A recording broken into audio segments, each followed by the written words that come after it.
She lied about where she was, so I sent her parents the truth. She said she was out with the girls. But one detail didn't add up. And that one detail changed everything. I never thought I'd be the guy digging for the truth. I always believed that trust was the foundation of any relationship, and if you didn't have that, you had nothing. So when my girlfriend told me she was heading out for a girls' night with her friends, I smiled, kissed her on the cheek, and told her to have fun. But something didn't sit right. It wasn't what she said. It was how she said it. That slight pause before she answered. That half-second glance to the side when I asked who was going. And the way she grabbed her purse like she couldn't leave fast enough. Still, I told myself not to overthink. I wasn't going to be that guy, insecure, paranoid, controlling. I turned on the game, kicked back with a beer, and tried to let it go. But the feeling? It just sat there, gnawing at me like a splinter I couldn't pull out. I tried calling her around 10 p.m. Straight to voicemail. We shared our locations with each other. It wasn't a control thing, more of a safety thing. But when I opened her location, it wasn't updating. Location unavailable. That had never happened before. I told myself it was a glitch. Maybe her battery died. Maybe she was in a spot with bad signal. Maybe. But then I saw it. Her tablet was on the kitchen counter. Still unlocked. Notifications quietly stacking in the corner. I didn't go looking, it was just there. The first thing that popped up was a message preview. Can't wait to hold you again tonight. No name. Just a heart emoji. I stared at it for a long time. Long enough for another one to pop up. Same hotel? That was the moment everything shifted. I picked up the tablet and my hands started shaking. My heart was racing, not from rage, but from that cold, heavy weight of realization. My chest tightened as I opened the message thread. There were weeks of messages between her and someone saved under a fake contact name, Marie. But it wasn't Marie. It wasn't a woman. And it definitely wasn't innocent. Photos. Dates. Inside jokes. Plans. She had lied to me more times than I could count, and I had swallowed it all without question. I didn't sleep that night. I just sat there, scrolling, rereading, screenshotting. Every word cut deeper than the last. But I didn't yell. I didn't smash things. I didn't call her or demand answers. I started documenting. Messages. Timestamps. Her supposed plans. Screenshots from her shared calendar that showed when she told me she was out with friends, and messages that proved she was somewhere else entirely. By morning, I had a full folder saved. And I knew exactly what I was going to do. But it wouldn't be loud. It wouldn't be dramatic. It would be precise. And it would hurt her where it mattered most, not through anger, but through shame. Because the one thing she always feared more than being caught was disappointing her family. The next morning, I woke up with zero sleep and a mind racing faster than my heartbeat. Everything I thought I knew about my relationship had been pulled out from under me in just a few hours. I kept replaying her smile, her lies, her soft tone when she told me just a quiet night with the girls over and over again like a sick loop I couldn't escape. But I didn't let emotion take over. I didn't scream.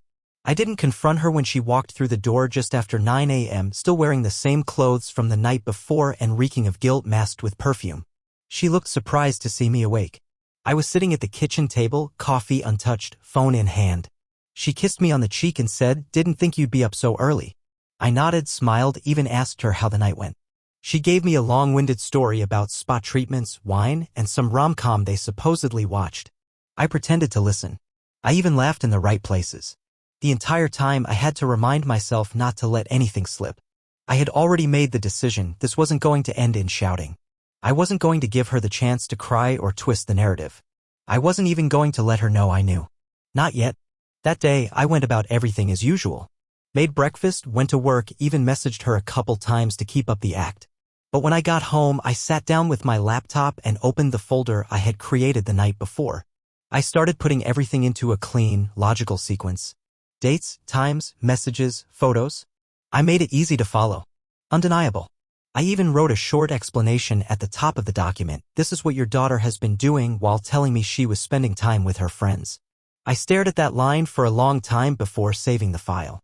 Now, let me be clear, I didn't know her parents well.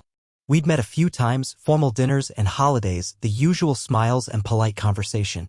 But I knew enough to understand that they had expectations. Standards. And that she, their golden girl, was the kind of person who was raised never to disappoint them. I also knew she'd lied to them too. She told them she was planning a future with me, told them how honest and respectful she was. She'd sold them the same story she sold me. And I was going to let them see the truth. Still, part of me hesitated. I asked myself, is this too far?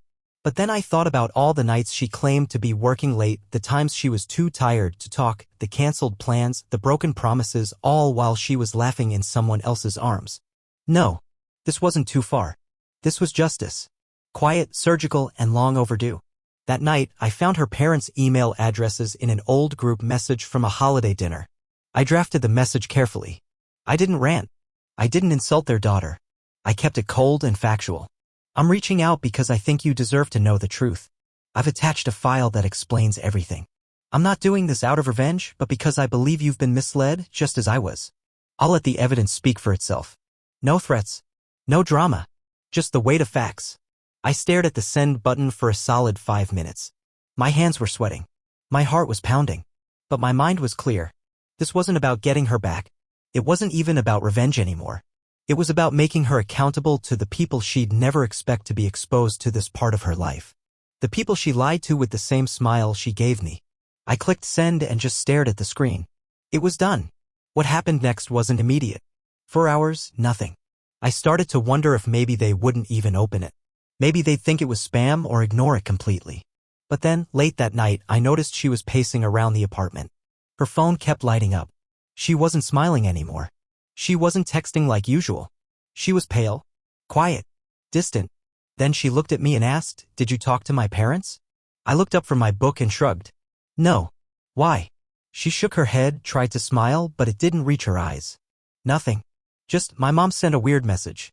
I didn't say anything else. I let her stew in it. Let her try to piece it together, try to guess how much I knew.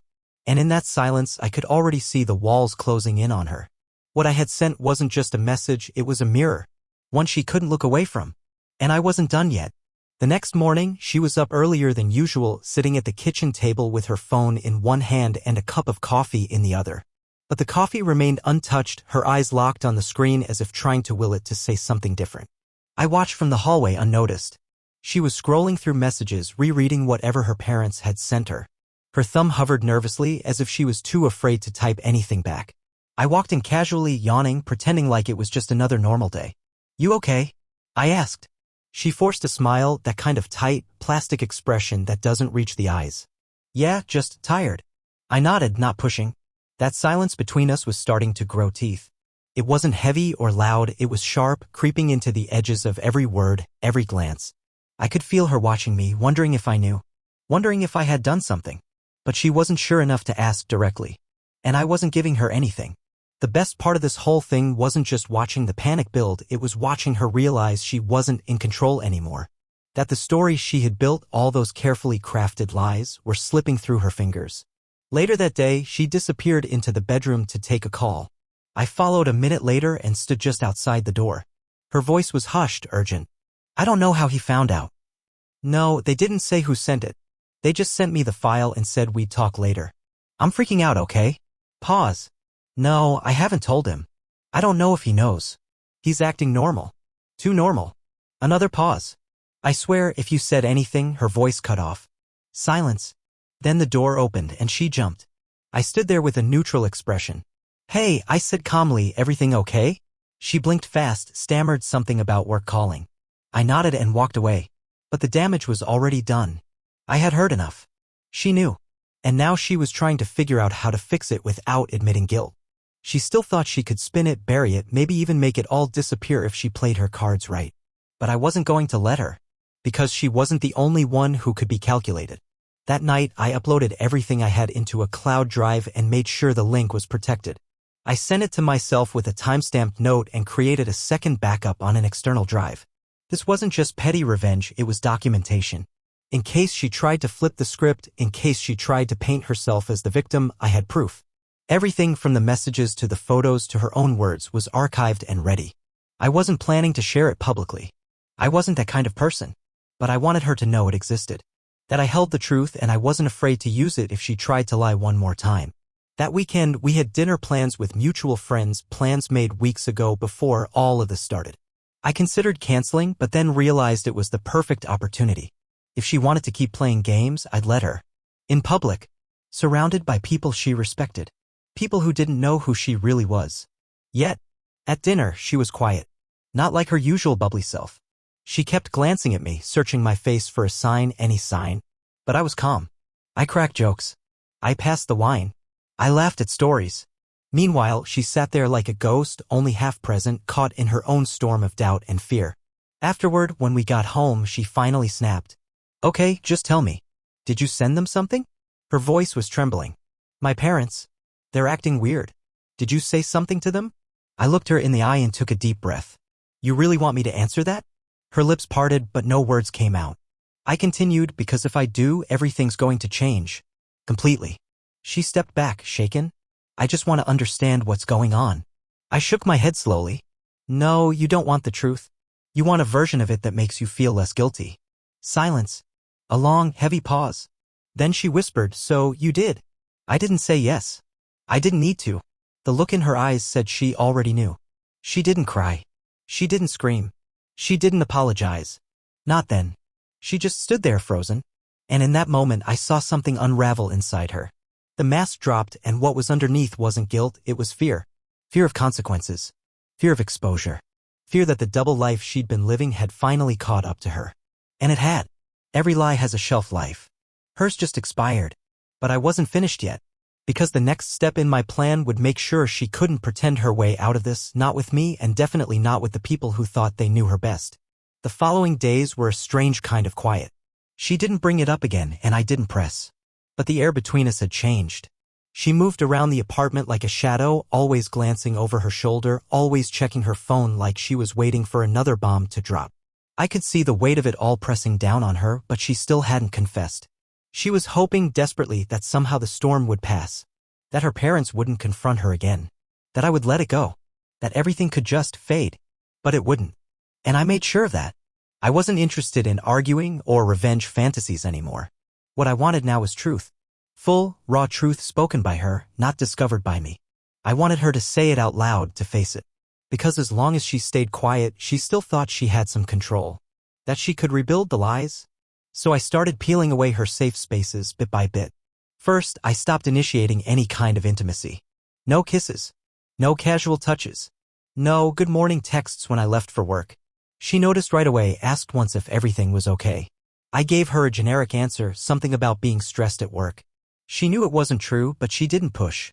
Then I stopped doing little things she had come to rely on, picking up her coffee, helping with laundry, asking about her day. I wasn't being cold. Just distant. Controlled. And the distance made her unravel even more than anger would have. She started overcompensating, leaving sweet notes on the fridge, cooking dinner, even suggesting a weekend getaway to reconnect. It was almost sad watching her scramble to hold together something that was already in pieces. But the moment that really shifted things happened 3 days after I sent the email. I came home early from work and found her on a video call with her mom. She didn't hear me come in at first. Her voice was quiet, tense. No, I haven't told him yet. I don't even know if he knows it was me in those photos. Maybe someone faked it, or maybe he hasn't seen all of it. I don't want to accuse him without proof. What if it wasn't him who sent it? Her mom's voice was muffled but stern. You need to tell the truth. You're not just lying to him. You're lying to us. And you know your father's already furious. He just hasn't said it out loud. That part hit like a hammer. Her parents weren't just aware, they were angry.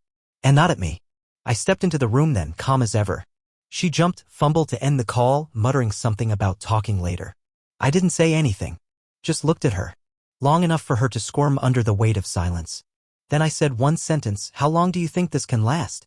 Her mouth opened slightly like she had a response ready, but nothing came out. I turned and left the room. That was it. But it cracked her. That night, she couldn't eat. She lay in bed, staring at the ceiling while I sat in the living room scrolling through my phone. She kept coming in, pretending she needed something. Looking at me like she wanted to speak but couldn't find the words. I gave her the space. I wanted the confession to be hers, not something I dragged out of her. Because she needed to carry the weight of it. Not just be exposed to it. And finally it came. The next morning I was making coffee when she walked into the kitchen. Her eyes were red. She had clearly been crying but hadn't made a sound. She sat at the table without speaking. I didn't offer her a cup. I just waited. Then, in a voice so soft I almost missed it, she said, I'm sorry. I kept my back to her. Let her sit in the silence a little longer. For what? I asked. She swallowed. For lying. For everything. It started a few months ago. I didn't mean for it to go as far as it did. I felt like we were distant. And then I met someone who gave me attention and I was stupid. I know that's not an excuse. I know I hurt you. I turned and looked at her. She was trembling. Not dramatic sobbing, not begging for forgiveness, just small, broken admissions. The kind that come when someone realizes there's no coming back. I didn't interrupt. I didn't soften. I just let her talk. She admitted to the affair. Admitted to the lies. She didn't deny a thing. And yet, even as she spoke, I could tell she was still hoping, still believing, that maybe if she said the right things, I'd give her another chance. That somehow the honesty would erase the betrayal. But it wouldn't. Because this wasn't just about cheating. It was about trust. About the kind of person she revealed herself to be when she thought no one was watching. When she finished, I stood there for a long time just watching her. Then I said, "It's not just me you disappointed." Her face fell completely. "They know, don't they?" I nodded once. She covered her face, her voice cracking. "I thought they'd never find out." I didn't think. I stopped her there. "You didn't think because you didn't care who it would hurt. You just cared about getting away with it." She didn't argue. She just sat there, small and quiet. And for the first time since this whole thing started, I felt a weight lift. Not because it was over, but because the truth was finally out. But it wasn't the end yet. Not for me. Because I still had one more thing to do before I walked away from all of it. Something she didn't see coming. Something that would leave a mark she wouldn't forget. And I was going to do it with the same quiet precision I had used from the very beginning. The final piece of this wasn't about revenge. It wasn't about hurting her back or making a scene. That was never the point. What I had always wanted, was for her to understand the gravity of what she had done, not just to me, but to everyone around her. The lies didn't stay between us, they rippled outward, touching people who had trusted her, people who had believed in the version of herself she had so carefully crafted. That was the damage she never calculated. The version of her that her parents saw, the sweet, thoughtful daughter planning a future, was just as fake as the promises she whispered to me at night. And now, for the first time in her life, she had to stand in the ruins of her own deception. I didn't break up with her that morning. I didn't yell or pack my bags or storm out like in some dramatic movie. Instead, I told her I needed time to think. I told her we would talk more that night. She nodded, eyes still wet, hope barely clinging to her like a frayed thread. She thought maybe, just maybe, there was something left to salvage. But I had already made my decision. I just hadn't shown my hand yet. That afternoon, while she was at work, I cleaned out the apartment. Every drawer, every shelf, every corner that had once held parts of us. I packed my things methodically, not in anger, but with complete clarity. I left behind what wasn't mine and took only what I came with. But before I walked out for the last time, I sat down at her desk and wrote a letter. Not an email, not a text, a handwritten letter. Something she would see, touch, read, and maybe reread 100 times. I left it on her pillow. It said, "You were right. We were distant. But instead of reaching for me, you reached for someone else. Instead of working through it, you lied. Repeatedly. And even when the truth stared you in the face, you still hesitated to admit it. You only came clean when you realized the walls were closing in. That's not regret. That's fear. You hurt me. You hurt your family. And for what? For a moment of attention? For someone you didn't even know if you could trust? I hope one day you understand that betrayal doesn't just end relationships, it rewrites people. It rewrote me. And now I'm writing the final page. I signed it. No dramatic goodbye. No parting gift. Just the truth in ink. Then I took the folder, the one with all the evidence, the screenshots, the messages, and I deleted it. Not because she didn't deserve to be exposed, but because I didn't need it anymore. The damage had been done. Her parents had seen it. She had confessed. There was nothing left to protect or uncover. The truth had already set me free. I moved into a small apartment across town. Quiet, simple, temporary. A place where I could think without the echo of broken trust in the walls. The first few nights were hard. Not because I missed her, but because I missed who I thought she was. That's the thing about betrayal, it doesn't just shatter what you have, it makes you question your own judgment. Your ability to see people clearly. Your instinct to trust. But with every passing day, the silence in my new space felt less empty and more like peace. About a week later, I received an email. From her. She didn't beg. She didn't lash out. She just said she understood. That she had talked to her parents and they were still disappointed. That she was trying to get her life together. She ended it with, "I don't expect you to forgive me. But I needed you to know that I'll carry this for a long time." I didn't reply. There was nothing left to say. Her closure didn't have to come from me. That was hers to find. Now, months later, when people ask what happened between us, I keep it simple. We grew apart, I say. It's cleaner than the truth. Safer. But deep down, I know what really happened. And I hold on to that not out of bitterness, but as a reminder. A reminder of what I survived, of what I learned, and of the kind of love I'll never accept again. If you've ever trusted someone and been lied to, if you've ever given your heart to someone who didn't deserve it, you know how heavy that pain can be. But you also know this truth has a way of rising. It may take time. It may take silence. But when it comes, it clears everything. And sometimes that's all you need to start again. Thanks for watching. If this story hit close to home or made you feel something, hit that like button, leave a comment below, and don't forget to subscribe for more stories like this. You're not alone.